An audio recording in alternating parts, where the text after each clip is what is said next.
पूर्व अंक समाप्त हो चुका है। आपने जो कुछ भी सीखा है जाकर उसका अभ्यास करिए। यह नवीन प्रयोग है, इसमें तनिक भी चूक नहीं होनी चाहिए।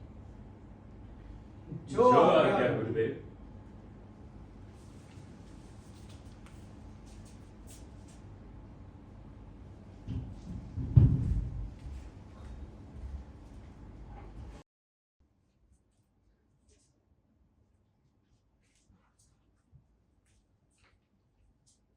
प्रणाम स्वीकार करें मुनिवर।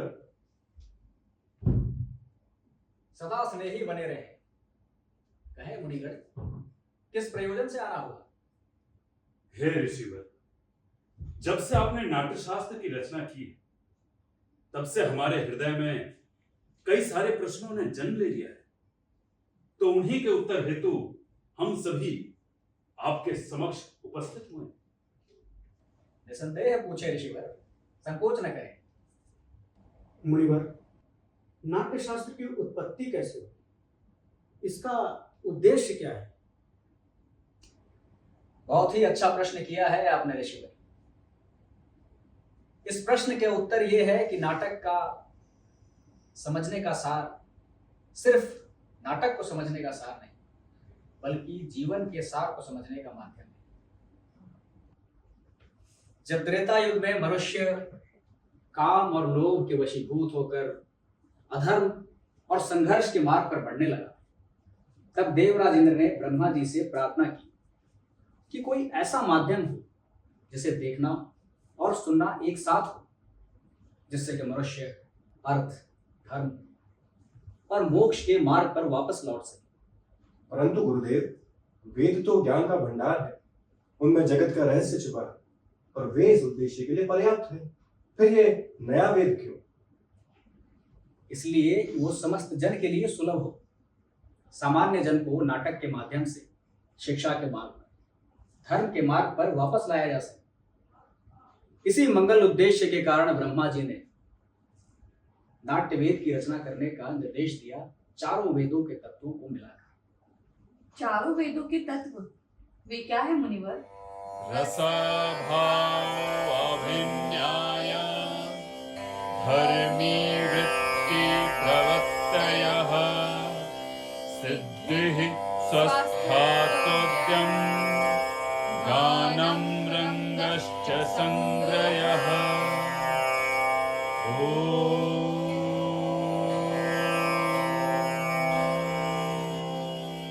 नाटक में ये जो पाठ आपने सुना, इसे ऋग्वेद से लिया गया है। इस मधुर संगीत का आधार है सामवेद, अथर्ववेद से अभिनय और यजुर्वेद से रस लिया गया है। चारों वेदों के अंगों को मिलाकर नाट्य शास्त्र की उत्पत्ति हुई। गुरुदेव, तो क्या नाटक केवल देवताओं के लिए बनाया गया है? नहीं, ऐसा नहीं है। यही प्रश्न दानवों ने भी ब्रह्मा जी से किया था।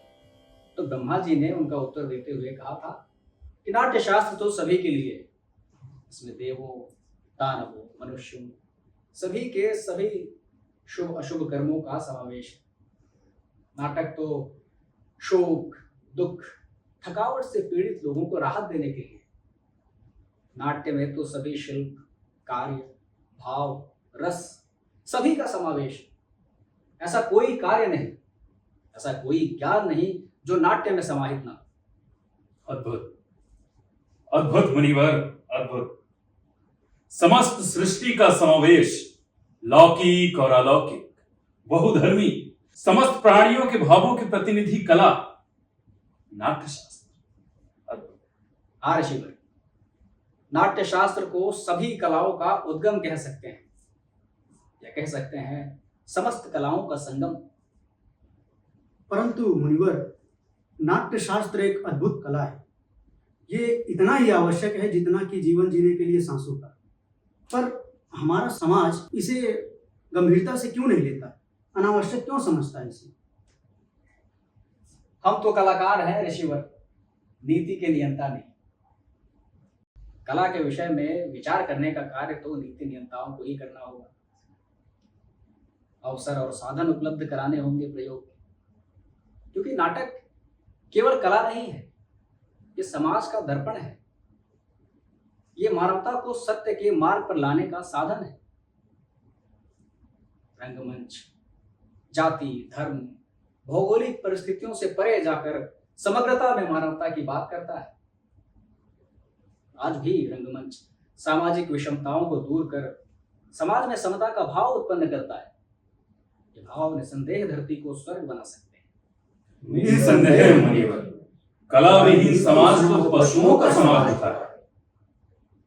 इसी आशा और अपेक्षा के साथ कि समाज कला और कलाकारों को वो यथोचित स्थान दे जिसके वे अधिकारी, मैंने नाट्य शास्त्र को पंचम वेद की संज्ञा दी।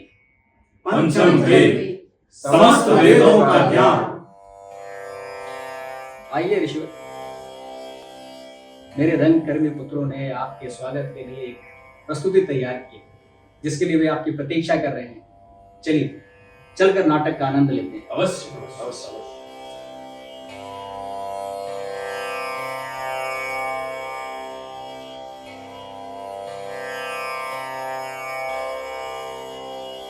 वृद्धि हो इस राष्ट्र की, आशा सभी की पूर्ण हो। वृद्धि हो इस राष्ट्र की, आशा सभी की पूर्ण हो। सृष्टि वो आनंद की, जग में सदा संपूर्ण हो। सृष्टि हो आनंद की, जग में सदा संपूर्ण हो। धरती सदा फूले फले, ऊपर विमल आकाश हो। धरती सदा फूले फले, ऊपर विमल आकाश हो। सज्जन रहे निर्भय सदा, दुर्जनों का नाश हो। सज्जन रहे निर्भय सदा, दुर्जनों का नाश हो। ओम शांति शांति शांति।